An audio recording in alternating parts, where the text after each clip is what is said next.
Okay,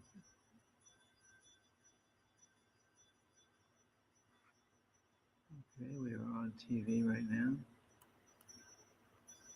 Showing on the screen, right?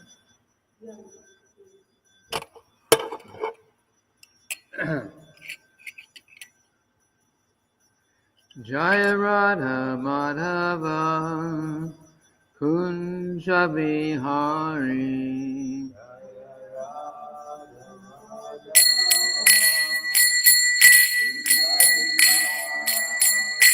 Jaya Radha Madhava Kunja Bihari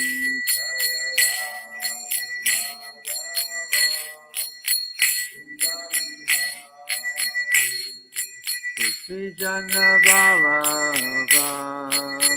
Srimad-bhagavatam Srimad-bhagavatam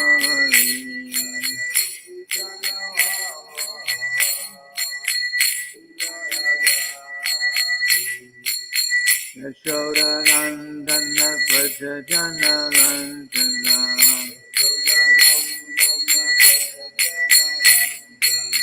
Yashodanandana Prajajana Randana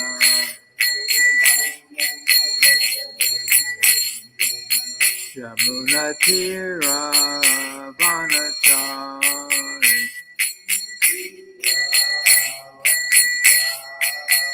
Yamuna Tira Vanachari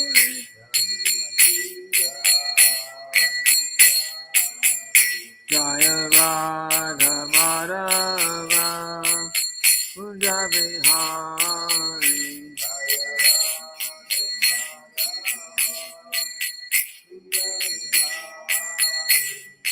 Gopi Jana Ballabha Nivaranari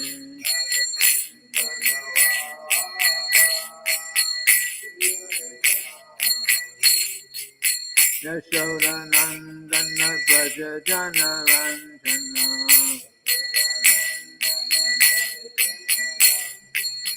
Yamuna Tira Vanachari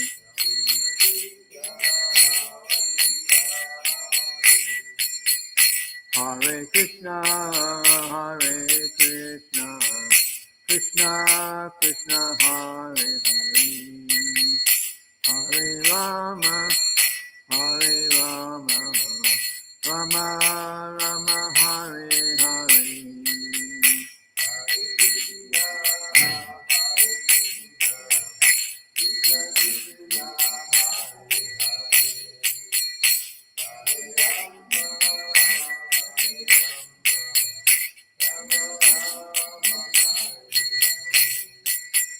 Hare Krishna, Hare Krishna, Krishna Krishna, Hare Hare, Hare Rama, Hare Rama, Rama Rama, Hare Hare.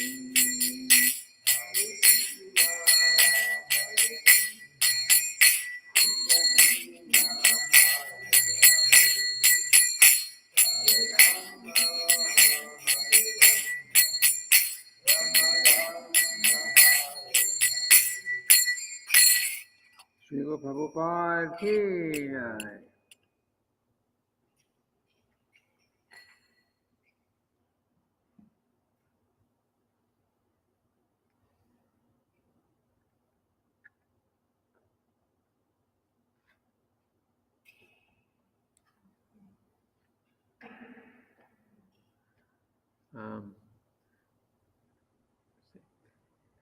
Well, okay, we're actually to cover a couple of verses today, a few verses, because not all have purports, or those who have purports have a very microscopic to purports.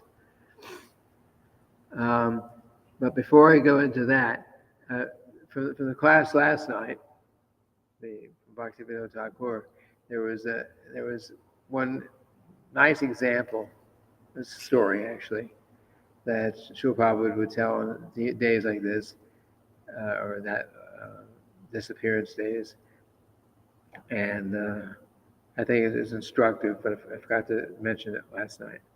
So I'll make you mention that first, and then we'll go into Srimad-bhagavatam. So Srila Prabhupada tells a story of some saintly person. I think the example. The story goes: some saintly person came into a town, and he was giving different kinds of blessings to different people. So he, to a brahmachari, which means you celibate student, he's living under the direct care and direction of his spiritual master. So he's to a brahmachari, he said, "You can. I bless you that you should die immediately." But it all makes sense in the end. To a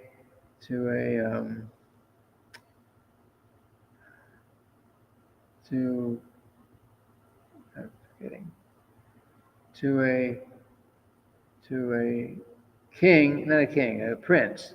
To a prince, I bless you that you should never die. You should never die. And to a someone performing a lot of austerities, then to a devotee. A devotee was it was.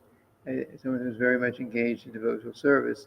I bless you that you may live or you may die as you like. And to a butcher, he says, you should neither live nor die. Okay, so why? Strange blessings. So the purport, the explanation is, so for the brahmachari, he's blessing like that because the brahmachari is engaged very strictly in following the instructions of the spiritual master. He's on the path back to Godhead. He's doing what he's supposed to do to become Krishna conscious. He's engaged completely in Krishna conscious activities. So you die immediately, means you go back to Godhead immediately.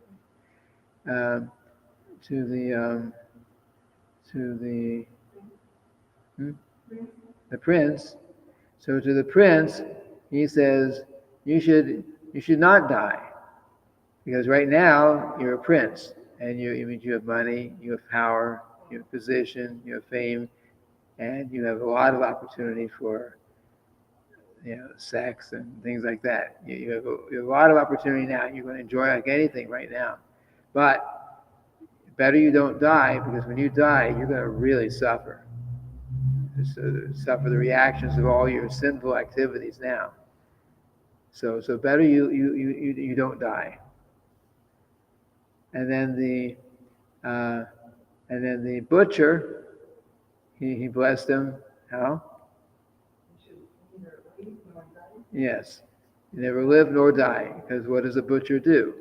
A butcher, this is not butcher's killing animals all day. He kills them, cuts up the body, sells them. I guess he would sell the meat. It was a horrible activity. It's bad enough when people go to the grocery store and buy a package of something after the butcher finished with it, but the actual occupation of the butcher is he's killing, and blood everywhere. There's so much violence, so much.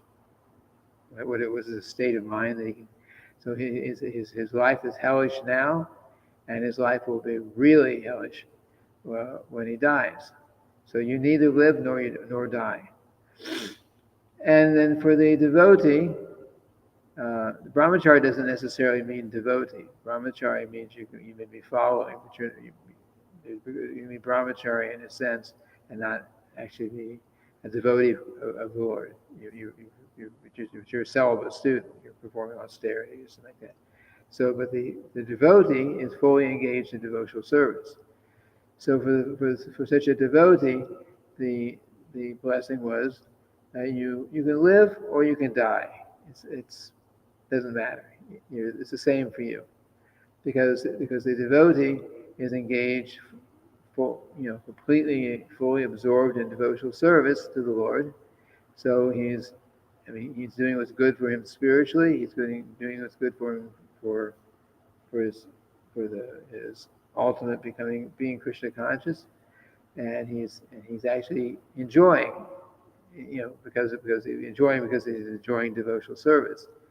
So your life is already perfect doing what you're doing now, and when you give up this body, when you die, then your life is also perfect because since you're engaged fully 100% in the Lord's service now, when you give up this material body, that you're going to go back to Krishna, and you're going to be there eternally. So your life is perfect here, your life is perfect there, like that.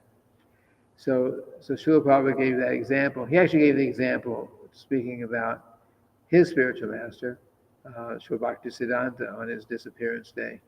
But the same thing applies in other cases.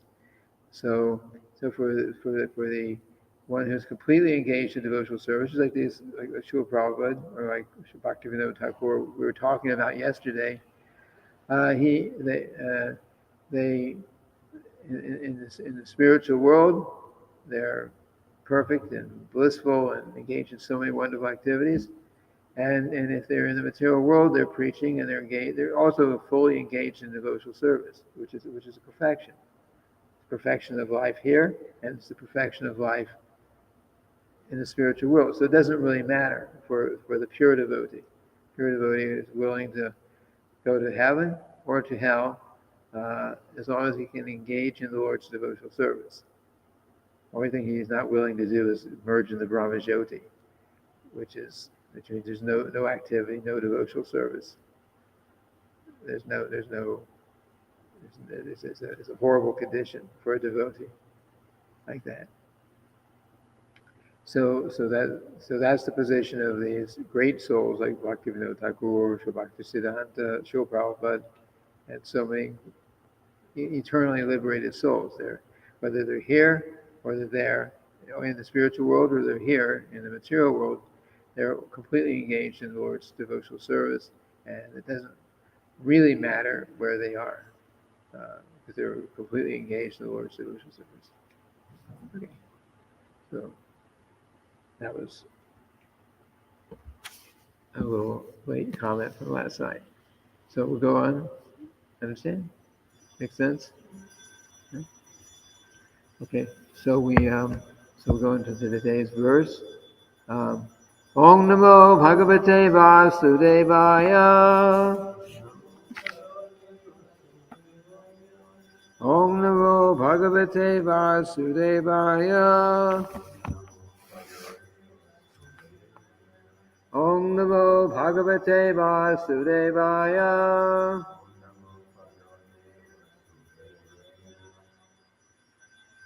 So we're reading from the Srimad-bhagavatam, 8th Canto, Chapter 6, text. We'll chant the verse for text 32. Chapter is called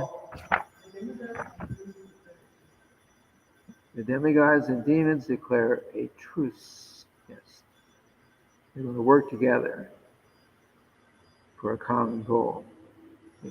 Even though they're each thinking how they're going to take advantage and get what they want, and not let the opposing party get it. But each one is, they're working together, each thinking that they're going to get the prize, which is the nectar when it's produced from this churning of the ocean of milk. Okay, so let's chant the verse. Tato devasara kritva Sangvidam krita sorida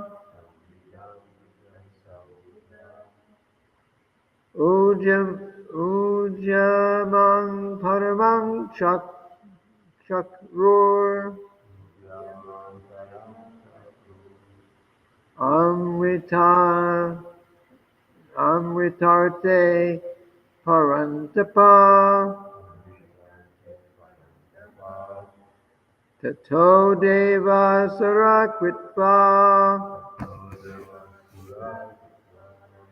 Sangvidam Krita Sorida Ujjamang Paramang Chakrur Amritarte Parantapa Tato Deva Sarakritva Sangvidam Krita Sorida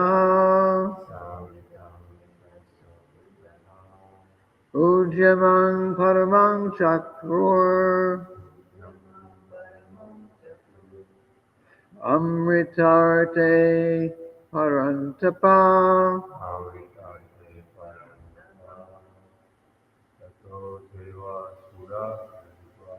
Tato Deva Sarakritva Sangvidam Krita Sorida Ujjamang Paramang Chakrur Amritarte Parantapa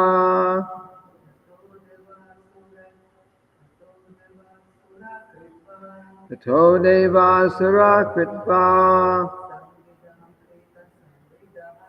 Sangvidam Krita Soridaha Ujjamang Paramang Chakrur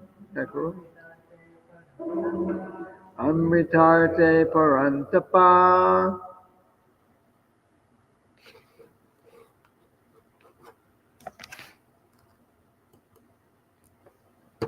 Word for word synonyms. Tata, thereafter. Deva Asuraha, both the demons and the demigods. Kritva, executing. Sangvidam, indicating. Krita Soridaha, an armistice between them. Ujjamam, enterprise. Paramam, supreme. Chakru, they did. Amrita Arte, for the sake of nectar. Parantapa, O Maharaj Parikshit, chastiser of the enemies.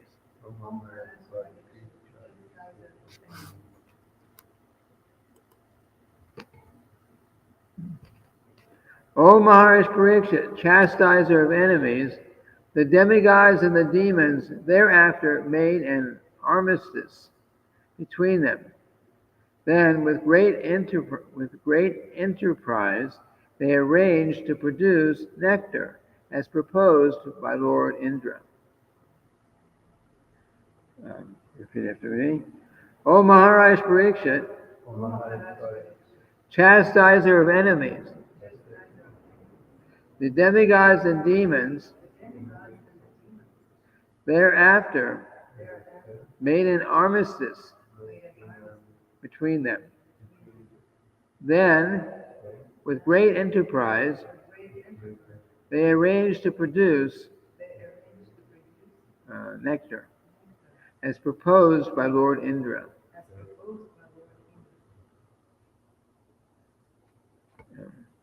So, there is a small purport here. Srila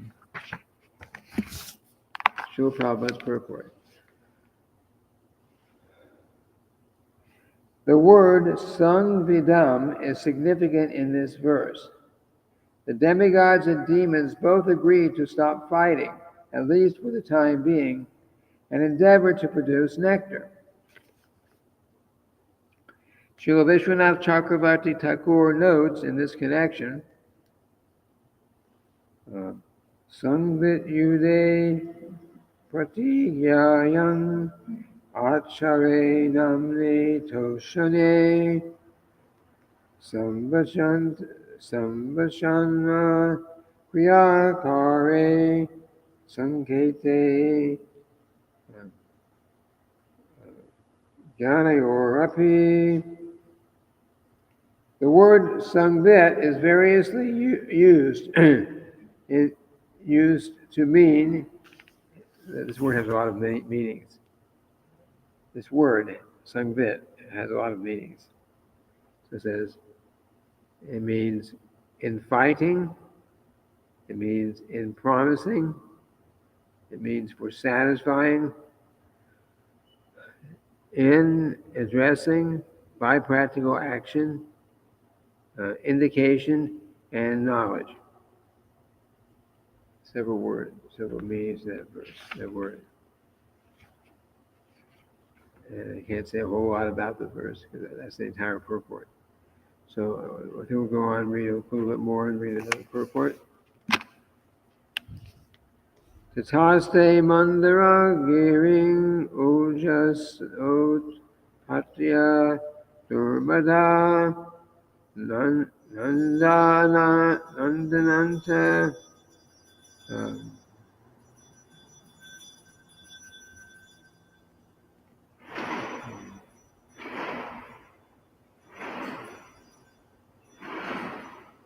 Shigortai Shishimana Vishvihari Jagannath Balaram Mesavadri. Tataste mandara giring ojas atpatya durmadaha nandanat udahing ninyu shakta pariga bhavanaha. Translation. Thereafter, with great strength, the demons and demigods, who were all very powerful and who had long, stout arms, uprooted the Mandara mountain. Crying very loudly, they brought it toward the ocean of milk. There's no purport. Dura Barod Baha Shanta Shukra Vairochan Adayaha Aparayantastam Vodum Vivasha Vijaya.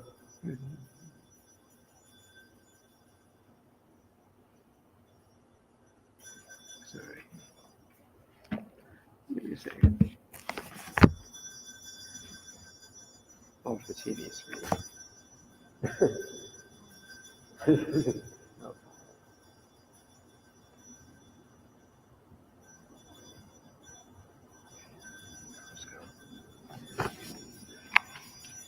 Okay. Therefore, with great strength, the demons and demigods, who were all very powerful and who had long, stout arms, uprooted the Mandara mountain. Crying very loudly, they brought it toward the ocean of milk. The Mandara mountain is somewhere else in the universe. And they actually lifted the whole mountain, all the demigods and demons together. Okay? Durabarod Baha Shanta Shakra Vairochanadayaha Aparayantastam Vodum Vivashavijahupati. Because of conveying the great mountain for a long distance, King Indra, Bali Maharaj, and the other demigods and demons became fatigued. Being unable to carry the mountain, they left it on the way. Nipatan Sagiris Tatra Bahun Amara Danavan Churnayang Asa Mahata Parina Kanachalaha. The mountain known as Mandara, which was extremely heavy, being made of gold, fell and smashed many demigods and demons. Purport. By constitution, gold is heavier than stone. Since Mandara mountain was made of gold, and was therefore heavier than stone, the demigods and demons could not properly carry it to the ocean of milk.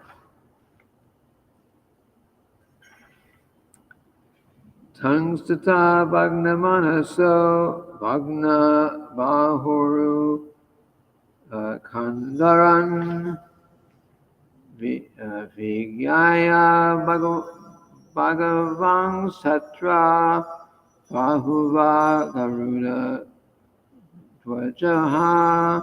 The demigods and demons were frustrated and disheartened, and their arms, thighs, and shoulders were broken.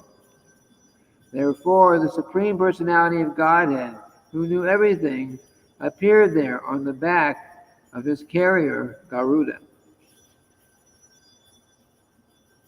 You know who Garuda is? Garuda. Yes, bird carrier. Kinara, he's a Kinara. It's called. It's a certain inhabitants of Kinara Loka. Giripata Manish Krishnan Vilok Yamara Danavan Ikshaya Jivayang Asa Nirjanang Nirvanang Yata. Observing that most of the demons and demigods had been crushed, that most of the demons and demigods had been crushed by the falling of the mountain, the Lord glanced over them and brought them back to life. Thus they became free from grief, and they even had no bruises on their body. Krishna could do that.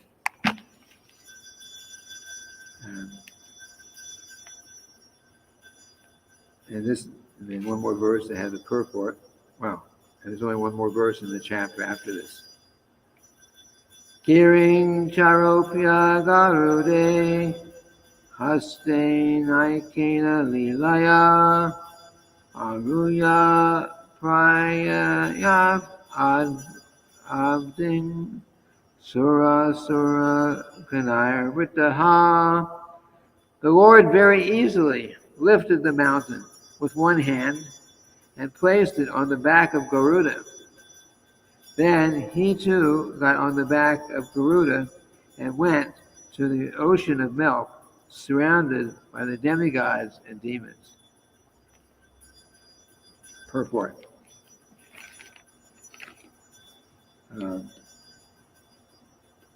Here is the proof of the omnipotence of the Supreme Personality of Godhead, who is above everyone. There are two classes of living entities, the demons and the demigods, and the Supreme Personality of Godhead is above them both.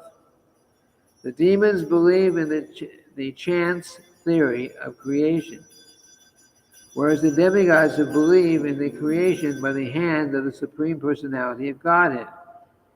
The omnipotence of the Supreme Lord is proved here, for simply with one hand he lifted Mandara mountain, and the demigods and the demons placed. He lifted Mandara mountain. He lifted Mandara mountain. The omnipotence of the Supreme Lord is proved here, for simply with one hand he lifted Mandara mountain. The demigods and the demons placed them on the back of Garuda. It brought them to the ocean of milk. So everyone is on the back of Garuda. Now the demigods and the devotees would immediately accept this incident, knowing that the Lord can lift anything, however heavy it may be. But although the demons were also carried along with the demigods, demons, upon hearing of this incident, would say that it is mythological. But if God is all-powerful, why would it be difficult for him to lift a mountain? Since he is floating innumerable planets with many hundreds and thousands of Mandara mountains, why can't he lift one of them with his hand? This is not mythology. But the difference between the believers and the faithless is that the devotees accept the incidents mentioned in the Vedic literatures to be true, whereas the demons simply argue and label all these historical incidents as mythology. Mythology means just made up stories. Demons would prefer to explain that everything is happening. Demons would prefer to explain that everything happening in the cosmic manifestation takes place by chance. The demigods or devotees never consider anything to be chance. Rather, they know that everything is an arrangement of the Supreme Personality of Godhead. That is the difference between the demigods and the demons. Om Ajnana Timirandasya Gnana Shalakaya Chakshur Militam Dena Tasmai Shri Gurave Namaha. So, we see the situation there. The demigods and demons couldn't carry the mountain.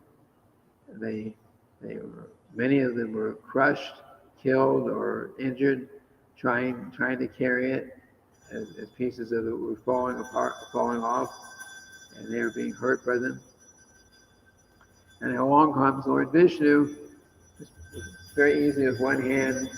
He picks up the entire mountain, places it on the back of Garuda, and all the demigods and demons also get on the back of Garuda. Imagine how big Garuda is. And then they went to the ocean of milk, where they will churn the ocean. But that was very easy for the Lord.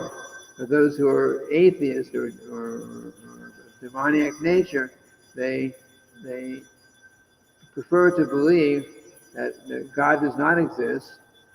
And if you hear some wonderful thing about Krishna or Vishnu and the wonderful things that the Lord's done or is continuing to do, an atheist would rather say, no, it's just a story. It's just mythology. Like they say about. I remember when I was pretty early in school, you would hear about the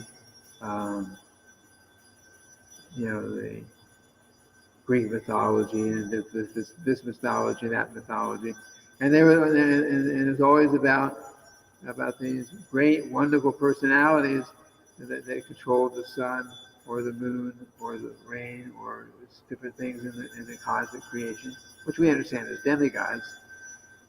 But of course it was presented that this is just mythology. Everyone knows that everything just came about by chance, and therefore these are just stories to help less intelligent people to try to understand what's going on. But as intelligent people, as scientists, as educated people, they're thinking we can understand that that everything actually just came about by chance, and there's a scientific explanation why and how everything has happened the way it has. But Srila Prabhupada very much fought and opposed this materialistic scientific theories. And why? Because the materialistic science, science has this, anything can be used in any way, good or bad. But basically, what Srila Prabhupada fought against was by that following their kind of philosophy, if one accepts that, you can come to the conclusion that there is no God. There is no God. Everything is scientists say we can explain scientifically why everything happens the way it happens, and without mentioning any God, because God's just an idea people came up with because they need that father figure or something. They need different ideas. So that's the preaching, or that's the way it's. Read the textbooks about these things, and that's what the way it's presented. So Srila Prabhupada would fight against that, because if one accepts the materialistic scientific explanations for why and how things came about the way they come about, then it's rejecting, it's not mentioning God. They're trying to explain how everything happens without mentioning God. So they, and a lot of times people, I've read about these things, people grow up following a particular, this religion or that religion, where they're taught about God created everything. The Bible refers to God created everything in 7 days, or 6 days, or something like that. So God created. It didn't just happen by accident. Things just happening on their own. That God created. But then, and sometimes these young people, they might be in a youth group, a church youth group, and they're cultivating their faith like that in their particular religion. But then they go off to college, and many times, very, very quickly, their whole position changes. Because you go to school, they're not teaching about God, they're teaching about material science. Material science, this is why things happen the way they do. And then they think, oh, we were taught that God created the world, but our professor and all the people we have to be listening to for the rest of the next 4 years or 6 years or 8 years, however long you're going to be at school, at college, university, they're all saying that it's just come about by accident. So you have a teacher who's an atheist, and you can't mention your faith view of anything, because otherwise you fail the course, right? I mean, that's what goes on. So Srila Prabhupada fought against these ideas, and about also the idea of where does life come from. Material science says that you have so many material elements, and they acted and reacted chemically in such a way, and then somehow life magically comes out of all that. They try to explain these things, but they cannot actually take this chemical and that chemical and put it together and produce life. Which they may put something together and life may appear, but they're not creating the life. So Srila Prabhupada was very, very much opposed to the materialistic scientific view, because it was atheistic. That was the point here. So that's what Srila Prabhupada was explaining here. The demigods, or the devotees, they easily accept that God created everything. Everything, the entire cosmic manifestation, it was created by God. It was created for a purpose. We know the purpose. The purpose of the cosmic manifestation is so that we can, in the beginning, it's so that we can try to enjoy and get frustrated, which we all do. And then when we actually have gotten a little frustrated with trying to enjoy this material world, then the Lord brings us in contact with a spiritual master, or somebody who can bring us in contact with a spiritual master, and so we can become Krishna conscious and follow the process, become Krishna conscious, and go back home, back to Godhead. This is the position of the devotee. And for the atheist, they take every situation as proof to them that God does not exist. And there was once, many years, excuse my statement, when I was in school, when I was maybe going into high school or thereabout, they cut out after many years. After many years of practicing, they cut out that you couldn't even mention God in school, because some people, freedom of religion, freedom of speech, so some people don't want to be taught that God exists, because their religion, so-called, is to be an atheist. It's not really religion, but according to some decision in the Supreme Court, one does not have to one does not actually have to believe in anything about God. His way of life, if he has a strong belief in it, he can call it, that could be his religion. I have a very strong religion. It's called atheism. My religion is atheism, and I run my life based on my strong belief. It's right there in the Constitution. You can do that, freedom of speech. But that's a very big problem, because if your whole goal of life is, if you don't believe in God, then what do you believe in? Life is meant for sense gratification. Is there a purpose? If you don't believe in God, there's no purpose to life, or you decide what purpose you want to make out of life. But actually, there is a purpose to life, to become God conscious. So like that. So this is what Srila Prabhupada is mentioning here. But I've actually gone over time. So according to the book, atheists and material scientists are no different from the demons. The demons will tell us. Right? Yes, it is. The materialistic scientists, is a demoniac mentality. Is the fact. Now there are scientists. I think Albert Einstein was very clear that he definitely believed in God. He was trying to understand the universe better, but he didn't feel that there's no God.